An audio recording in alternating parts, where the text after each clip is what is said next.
Okay, go. Good day everyone, my name is Desiree Alejandro and I will talk to you the application of principle of training in core stability. So before we talk about how the application of principle of training in core stability, let's define what is core stability. So core stability is essential for proper load balance within the spine, pelvis, and genetic shape, which is called as a group of trap muscles that surround the spine and abdominal recession. Abdominal, gluteal, hip, girdle, paraspinal, and other muscles work and concert to provide spinal activity.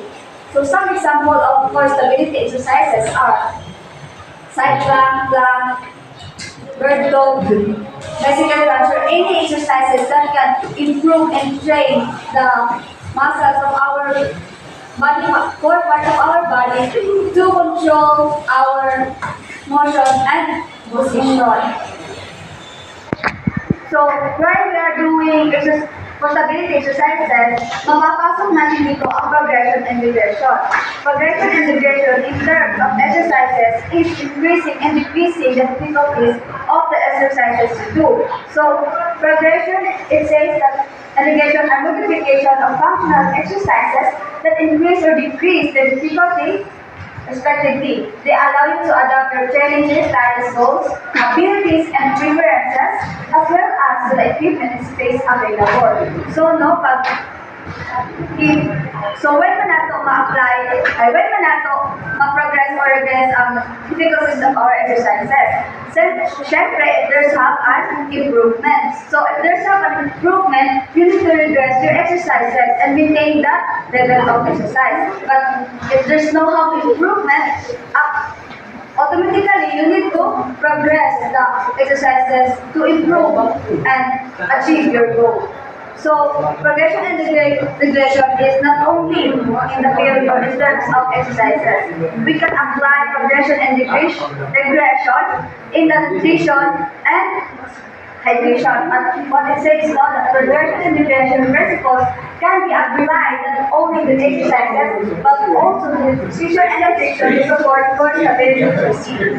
So, as we all know, kailangan natin nato, we need to maintain or we need to have a healthy lifestyle to support our training, syempre, diba? So, example of it is when we want to lose our weight, so syempre, we need to regress the carbohydrates. So, iwasan natin yung mga masyadong maraming carbohydrates sa mga food.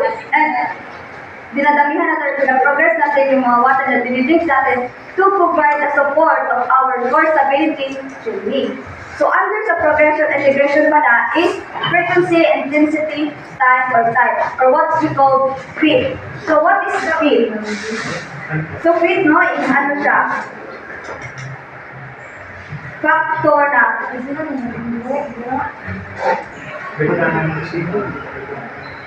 So FIT is those factors that actually enable us to push our limits just enough to make progress without harming our body. So these factors are framework to use as the guide to progress and regress our regression, our exercises. So frequency. Frequency is refers to how often you do exercises within a given period, per week ba or per month. So, increasing frequency means you are exercising more often, and decreasing frequency means you are exercising less often. Next is intensity. So, intensity refers how hard you do exercises. So, ano na to ang intensity so intensity is measurable siya. Ma-measure natin ito sa example nito is dumbbell. Pag nagdagan natin yung circle ng dumbbell, means you're exercising sa higher level of effort. But if we don't, hindi natin kakayanin is, syempre tatanggalan natin yung circle na, yung ng kilogram ba yan? Na circle yung dumbbell, syempre, we are exercising in the lower level of effort. Next is time. Time is refers to duration of each exercise session. Increasing time means exercising for a longer period, while decreasing time we are exercising for the shorter period. Next is time. Time refers to specific kind of exercise we do. So, as we all know, maaari natin may example dito is running, swimming. So, for stability man tayo, so ang mga exercise sa type na gagamitin natin is what I've said is crunches, side plank, and other exercises that can improve and strengthen the muscles of our core part. So remember pala ha, our core part is not only in the front of our body but also in the lower back of our body. It is being able us to help to control the position of our body while doing some exercises. So it means the progression and regression is a process of transition between different phases of levels of exercises, intensity, duration, or time. That's why it is crucial to progress or regress our exercises to avoid injury or burnout. So what I said is next conclusion.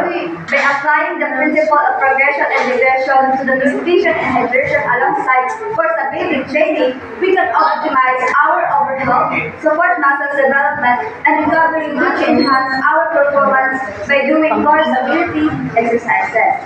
So, muna siya. That's all. Thank you. Yay! Lagi ko